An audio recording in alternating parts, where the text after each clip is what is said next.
Pada penutupan Semarak Ramadan 1443 Hijriah, SMP Lab School UPI Kampus Cibiru gelar lomba nuansa Islami, pembagian sembako yatim dan duafa. Acara tersebut dihadiri Ketua DPRD Kabupaten Bandung Haji Sugianto, yang sekaligus menutup acara Semarak Ramadan 1443 Hijriah.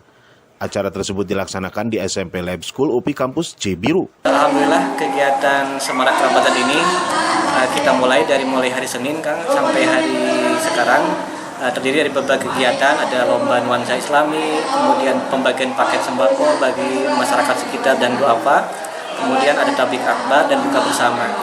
Nah, kegiatan ini kami laksanakan sebagai bentuk dari intervensi sekolah dalam memberikan peningkatan mutu lulusan, ya. Salah satunya adalah bagaimana membina dan membentuk karakter religius yang baik berupa bagaimana mereka bisa simpati dan empati kepada masyarakat sekitar, khususnya dalam proses pembagian santunan kepada yang membutuhkan seperti itu. Ini sebetulnya saya dapat undangan ya untuk hadir di acara Semarak Ramadan ya. Tentu saya manfaatkan untuk bersilaturahmi bukan hanya dengan sekolah yang ada di binaan UPI ini, tapi juga saya bertemu dengan masyarakat ya. Tadi ada beberapa aspirasi yang disampaikan. Ya, saya barangkali lebih cenderung ini adalah silaturahmi Ramadan ya.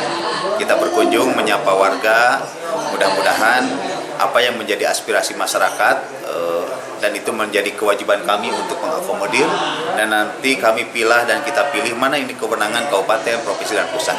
Oleh karenanya, mulai kegiatan ini sangat bermanfaat tentunya, dan saya sekarang ada di SMP Lab School UPI Cibiru. Ini luar biasa, ini model pendidikan yang harus kita tiru bersama.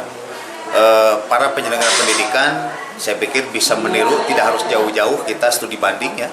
Ternyata di Kabupaten Bandung yang jaraknya cukup jauh dari pemerintahan Kabupaten Bandung ada Lab School yang dibina oleh UPI Kampus Cibiru. Widi Herian mengabarkan Hadas TV, Kabupaten Bandung, Jawa Barat.